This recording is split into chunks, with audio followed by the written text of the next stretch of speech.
नमस्कार दोस्तों, मेरा नाम है निर्भय सिंह और आप देख रहे हो मेरा चैनल दान निर्भय सिंह। दोस्तों, आज की इस वीडियो में हम बात करने जा रहे हैं एक इसरो के साइंटिस्ट सतीश धवन के बारे में। और आपको बताते हैं उन्होंने अपने क्षेत्र में इसरो के क्षेत्र में और विज्ञान के क्षेत्र में बहुत ही तगड़ा काम किया है। इस वीडियो को देखने के बाद आपको भी मन करेगा एक बार कि हम भी इसरो के साइंटिस्ट बन जाए, लेकिन हमें पता है कि आप क्या कर रहे हो, तो आपको पता ही हमें आप क्या बनोगे, मैं क्या बनूंगा। तो इसलिए बिना कुछ दिमाग में डाले सीधे इस वीडियो को देखिए एंड तक। अगर वीडियो बाद में अच्छी लगे तो प्लीज़ वीडियो को लाइक करना। चलिए शुरू करते हैं आज की अपनी इस वीडियो को।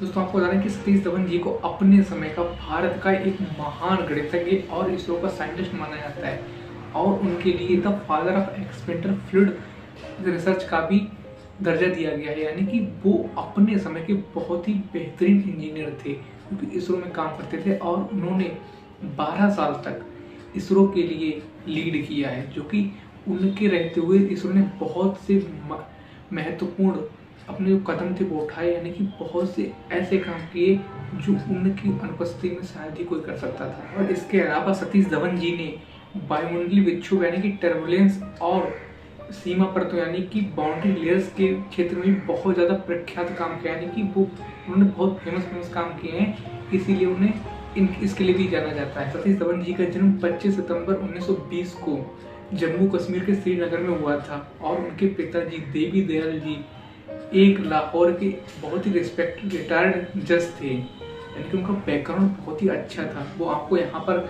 स्क्रीन पर मेंशन मैं कर दूंगा, मैं आपको बोल के बताता हूँ वो कौन कौन से उन्होंने एजुकेशन की डिग्रियाँ ली हैं। बात अगर सतीश धवन जी के एजुकेशन करियर की करी जाए तो उन्होंने बीएससी फिजिक्स और मैथमेटिक्स में करी है और उन्हें बैचलर की डिग्री मैकेनिकल इंजीनियरिंग में भी ली है और एमए इंग्लिश लिटरेचर से किया है 1947 में। और उन्होंने ये सारी degree university of Punjab Lahore से प्राप्त करी हैं, जो कि ब्रिटिश इंडिया के टाइम पर उन्होंने ली थी। और उन्होंने एमएससी इन एरोस्पेस इंजीनियरिंग करी है मिनेसोटा से और उन्होंने एरोनॉटिकल इंजीनियरिंग की degree California institute of technology से प्राप्त करी है। उन्होंने कैलटेक में अपनी पढ़ाई जारी रखी और 1951 यानी कि 1991 में उन्होंने मैथ और एरोस्पेस इंजीनियरिंग में डबल पीएचडी की है। इसीलिए उनके नाम के आगे हम डॉक्टर लगा सकते हैं, यानी कि डॉक्टर सतीश धवन जी। आइए अब कुछ जान लेते हैं उन्होंने IISc यानी कि इंडियन इंस्टीट्यूट ऑफ साइंस में कौन कौन से महत्वपूर्ण काम किए हैं। तो उन्होंने सबसे पहले बेंगलुरु के भारतीय विज्ञान संस्थान यानी कि IISc में एक सीनियर अधिकारी के रूप में शामिल होकर वैमानिकी इंजीनियर विभाग के प्रमुख बन जाते हैं। उनके बाद उनके नेतृत्व के अंतर्गत जल्द ही वैमानिकी इंजीनियरिंग में जो हमारा भारत था वो एक्सपेरिमेंटल फ्लूइड डायनामिक्स ऑर्गेनाइजेशन का सेंटर का बिल्कुल हेड बन जाता है, यानी कि उसी के अंडर सब चीज़ें होने लगती हैं।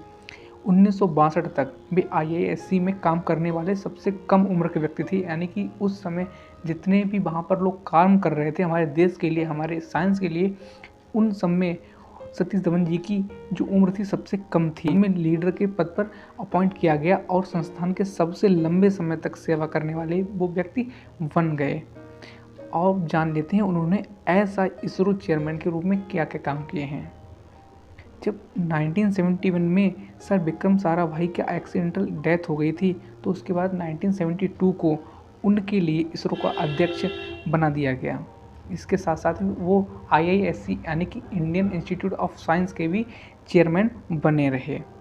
और इतना सब वर्कलोड होने के बाद भी उन्होंने सीमा परत अनुसंधान के लिए यानी कि जो बाउंड्री लेयर ऑर्गेनाइजेशन था उसके लिए पर्याप्त प्रयास जारी रखा, यानी कि वो कोशिश लगातार करते रहे। और उनका सबसे बड़ा योगदान हरमन सेल्डिंग seminal book boundary layer theory के रूप में जाना जाता है। यानी कि वो सबसे बड़ा जो उनका था वो इसी चीज़ के लिए जाना जाता है। उन्होंने IISc में देश की पहली सुपरसोनिक विंड टनल की स्थापना भी करी है। उन्होंने हमारे भारत देश के गाँव के लिए एक अग्रणी यानी कि बहुत ही आगे लेवल की शिक्षा के लिए बहुत सारे प्रयास किए, जिनमें इनसेट यानी कि एक दूरसंचार उपग्रह था वो छोड़ा गया था और IRS यानी कि इंडियन रिमोट सर्विस सैटेलाइट भी हमारे अंतरिक्ष में छोड़ा गया था और PSLV यानी कि पोलर सैटेलाइट लॉन्च व्हीकल भी उन्हीं की लीडरशिप में पॉसिबल हो पाया है। आइए आपको बताते हैं कि उनकी करियर से जुड़ी हुई एक इंसिडेंटल यानी कि एक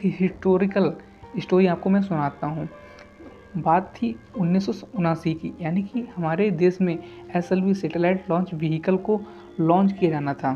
तो वहाँ पर क्या हुआ कि वो उस व्हीकल को लॉन्च करते समय उनमें डॉक्टर APJ अब्दुल कलाम भी शामिल थे और उन्हें पता था कि जो हमारा व्हीकल है उसका जो इंजन है उसमें एक छोटा सा बहुत ही मिनिमम सा एक होल है और इसे डॉक्टर APJ अब्दुल कलाम ने निगलेक्ट कर दिया। लेकिन जब वो अपनी ऊपरी सीमा पर पहुंचा उनका लॉन्च व्हीकल, तो उसका फ्यूल ख़त्म हो गया और वो बंगाल की खाड़ी में जा गिरा।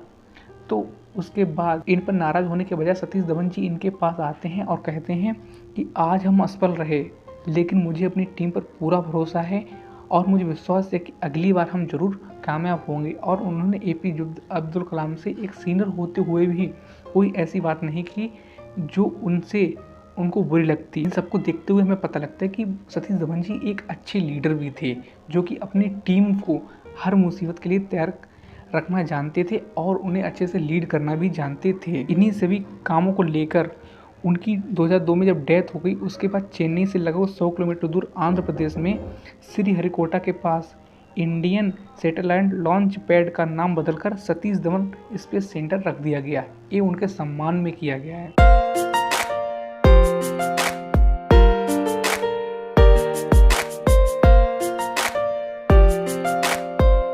आज मैंने आपको बताया सतीश धवन जी, जो कि हमारे इसरो के बहुत ही फेमस साइंटिस्ट थे, उनकी बायोग्राफी के बारे में। तो दोस्तों, अगर आप और भी ऐसी वीडियो देखना चाहते हो और ट्रेंडिंग टॉपिक पर और एजुकेशन से रिलेटेड वीडियोस देखना चाहते हो, तो प्लीज़ इस चैनल को सब्सक्राइब अभी कर लो, जिससे आगे आने वाली वीडियोस की नोटिफिकेशन आपको मिलती रहे।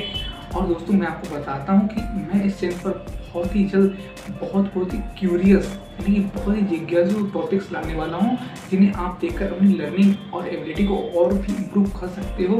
तो अभी तक अगर आप इस वीडियो में बने हो तो प्लीज़ इस चैनल को सब्सक्राइब कर लीजिए। और मैंने थोड़ा वॉइस ओवर की प्रैक्टिस करी है, इसलिए मैंने वॉइस ओवर बीच में डाल दिया, लेकिन आगे आने वाली वीडियो में पूरी वीडियो में मैं आपको दिखा रहूँगा। तब तक के लिए जय हिंद, जय भारत।